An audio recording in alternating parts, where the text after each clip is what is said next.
Hi, this is Deneen from the Truth and Business Show, and today I'm going to be interviewing my friend Mariesa Sutherland. She runs a home health care company, and she's been doing that for many years. I'll let her talk about that in a few minutes. But what I really want to talk about is that through it all, she has continued to grow and expand her business, even though she's had some personal difficulties in her life.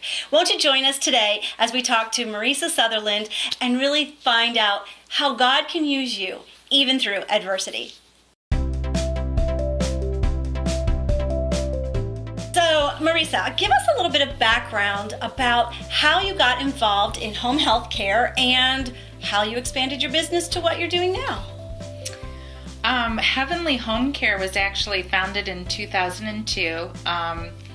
It was an amazing venture. I had done home care before.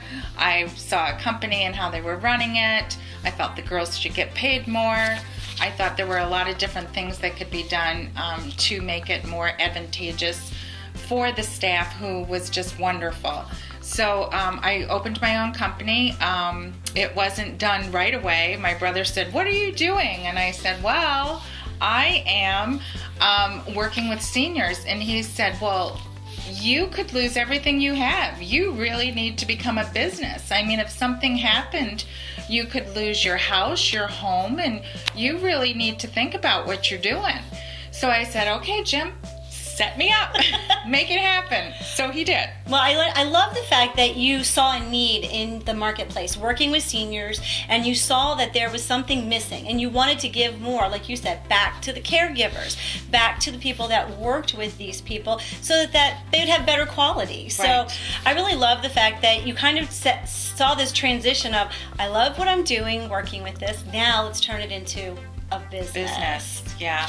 I met you way back in probably 2013 when I started a networking group for Christian businesswomen. And I love the fact that from the very beginning that you have supported me in my quest to do this. But I just love the fact that you always have been able to connect that faith and business part. Well, obviously, Heavenly Home Care. We know it's a Christian company just by the name. Right.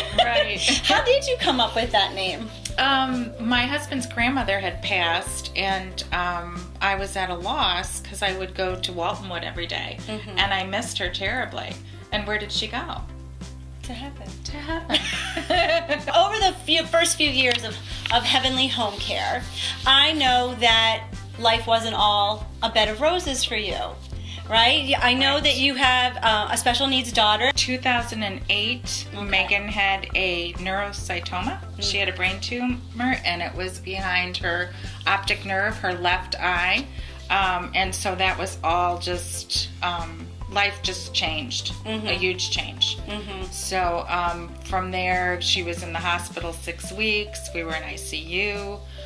Sleeping over, so many different things were going on, having to do therapies, all these new doctors.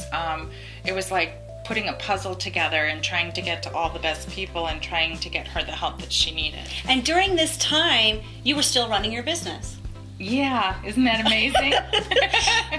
Tell us a little bit about that. Was it because you had good staff in place? How was God protecting you during that time? What do you feel like looking back? How did you go through that when it was specifically all of a sudden this happened?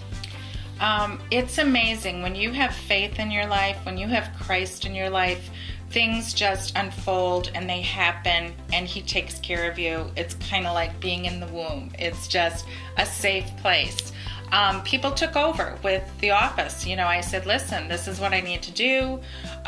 Call me if you need me to run to the office to sign checks. Whatever it is you need me to do, let me know. But I really can't do much physically being any place." But it all worked out. God had a plan, and everything happens in threes at Heavenly Home Care. Yeah. Just recently, November 1st through November 8th, actually in 8 days, the 1st through the 9th, we lost 3 residents here at our assisted living. We're sitting at a family affair right now, which is my other venture. But it was really hard. It was really hard for the staff. It was really hard for Kathy. It was hard for Daniel. It's hard for us when we are loving on them, putting lotion on them, washing them up, being with them all the time, feeding them. It's really hard to also let go, but we do know that the Lord has taken them home, and we do know there is a lot of joy in that, and that's what's amazing, that we were a part of that, and we were there for the families that we're serving. Well, I think that it speaks to a lot that you have a heart for the people that you serve, and that's what spurred you into even doing this type of business. And during that time when you first started in Heavenly Home Care, and then you had your difficulties with your daughter, that didn't go away. It wasn't that Megan got better. It's that you had to have that continuous ups and downs with her, and in the process you've still seen your vision. You've still seen that passion, because I know that this home that we're filming in right now, this has been a passion and a vision of Mariesa's for a long time. And I want to encourage you, if you're out there thinking, there's too much, I have too many problems in my life, I can't be used of God in any way because I have to take care of a special needs child, or I have an illness, or whatever the situation may be, even financially. I can tell you, she's also had to deal with that part of being in this home as well. But when you know that you're on the right path for God, and you know that you're serving a clientele or people that really need it, He makes a way for you. He does. So Mariesa, tell me a little bit about what the transition was between having just a home health care company where you were sending people into others' homes to actually having your own assisted living. The caregivers get so entirely close to their clients, and so do I, because we're working through it all. I may not physically be there, but it's an amazing thing to watch and see it evolve, the relationships. So with that being said, a lot of folks, couldn't afford 24/7 care in their home, for even a month. When you come to the home, when you come here to a family affair, you are actually sharing the care with other residents that are living here. And my thought was, why should we lose them? Why can't we continue to care for them? Why are they going into these huge assisted living facilities and they're lost? So it was a good transition for you. Instead of losing a client because they needed more care than they could afford, you were able to open up something where you had an alternative for them. Right. And that, I imagine, in working with the families, that was kind of a relief for a lot of people, that they already knew, liked, trusted you, and it was a great transition for them. They trusted me enough to come from Oakland County to Lapeer County. That was huge. And I wanted it to be a place where I would want to come to, where I might want my own parents to come to.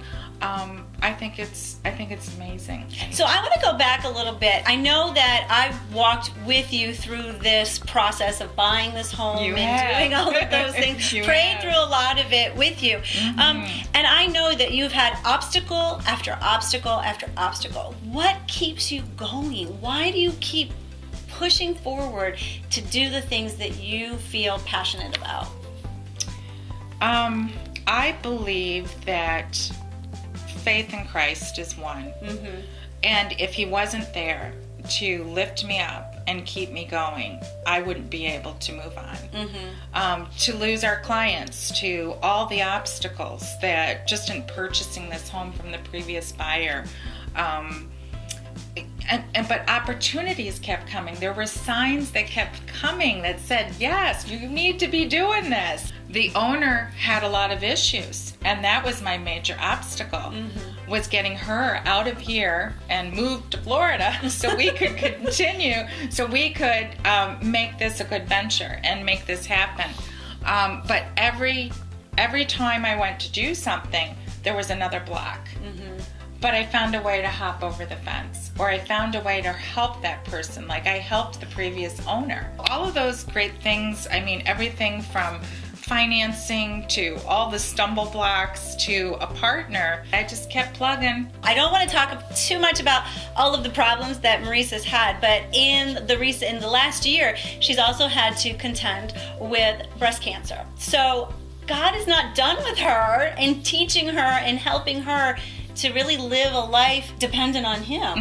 And I can totally, I didn't have cancer, but I can totally understand when you're physically having to stop and divert your attention, it can be disheartening. It can be, but what I have seen from you is that you hired some really great people to help you. Definitely. God has really been in the staffing from all the way when Megan got sick to now you coming through the cancer bout, and it's just amazing that He does put people in our lives. So if you're out there thinking, no one's going to help me, it's not true. We've seen it here that God will bring the people into your life that are there to help you, support you, so that when you have to go through the things that happen in life, it's going to be good. So Mariesa, tell me a little bit about what a typical day looks like for you when you're running both of these businesses. I often tell people I'm not a doctor, but I feel like a doctor. So if a caregiver can't make a schedule this morning, I'm on top of that. I'm on the phone with our scheduler, and we are calling everybody to make sure we get that schedule filled. And sometimes I end up at that house myself. Oh. Not often, but sometimes. Well, it's good that you know the business from the ground up. You can do everything. There you go. So that's usually how the day starts. You check out the phone, you have a cup of coffee, you look at all the phone calls that you need to get back to. This house here, I check in almost every day just to see what's going on, what medications are in, what hasn't happened, what they need help with. They're helping me. My staff is helping me. I'm on top of everything to make sure everything is happening for them so that we're all successful here at the house. And then from there, it's also running to Megan's house in the morning and making sure she's up and going. I feel like I'm organized. Okay. And I think that's what helps me the most because, a lot of folks, you tell them the job and they write it on a piece of paper, but they've lost the piece of paper. So you just really got to know what you're doing for the day and who needs to be called back right away and just kind of prioritize things.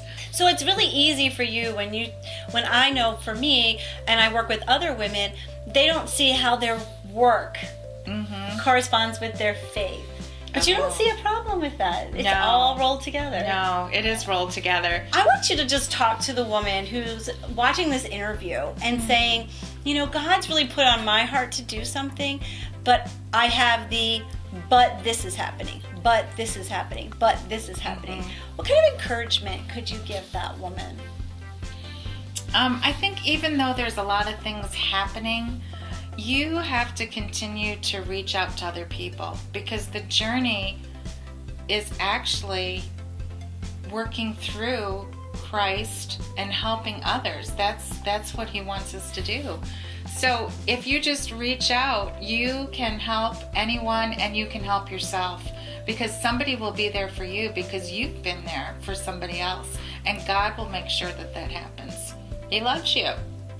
Oh, I love that. That's fantastic. I think that's great advice because we can do all things through Christ who strengthens us. It tells us that in Philippians, and I love that. I want to thank you so much for doing this interview with me, and I want to thank you for taking a little bit of your time and hanging out with us today. Make sure to subscribe to the Truth and Business Show here on the DeneenTB channel, and as always, be filled to overflowing.